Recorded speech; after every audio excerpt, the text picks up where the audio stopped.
Sociólogo e antropólogo, Gilberto Freire sempre aparece entre os 5 pensadores mais relevantes e influentes do Brasil.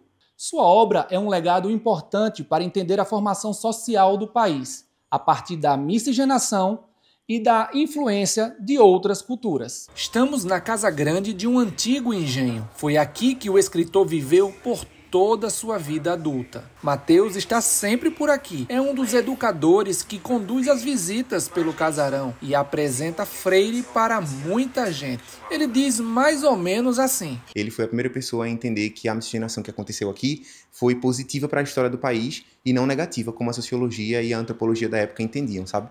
Então, Gilberto é essa pessoa. Foi o sociólogo, o antropólogo e escritor, acima de tudo, responsável por, primeiro, tentar interpretar o que foi a raiz da nação brasileira. Uma abordagem inovadora, de impacto duradouro e reconhecimento internacional. Assim, é caracterizado o livro Casa Grande e Senzala, a publicação mais conhecida e estudada dele. Casa Grande e Senzala, Sobrados e Mucambos e Ordem e Progresso. A partir desses 3 livros, a gente tem um ciclo de ocupação desse território que começa antes do Brasil colônia, né, e vai até o Brasil República. Normalmente, quem visita um museu se depara no máximo com essa representação de como Gilberto Freire costumava trabalhar. Mas nós tivemos o privilégio de conhecer este espaço com Gilberto Freire, o que brincou com o avô por aqui até os 13 anos. E quem carrega um nome tão significativo sabe da importância de entender sobre o legado dele. É Gilberto Freire Neto quem vai nos ajudar a entender melhor a história que é contada nesse livro em particular.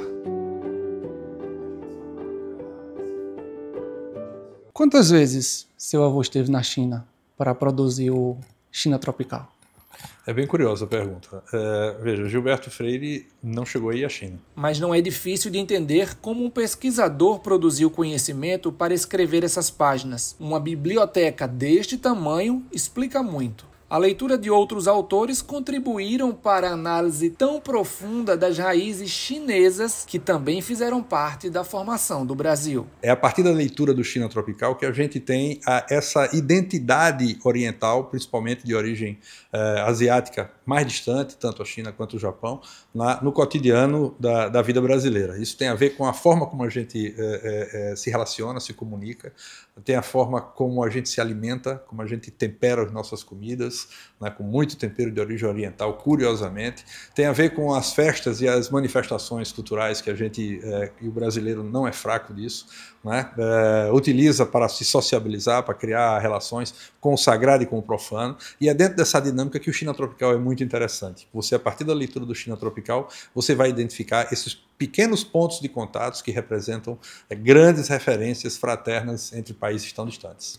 Gilberto Freire Neto faz essas analogias com a propriedade de quem esteve 2 vezes na China. O Brasil é tão grande quanto a China, tão rico quanto a China em termos de manifestações de sua arte, de sua cultura, né? E a gente só percebe a grandeza desses 2 países no momento que você sai do seu e visita o outro. Né? Então é um desafio para um brasileiro rodar o mundo e chegar na China, como é um desafio para o chinês fazer o mesmo caminho.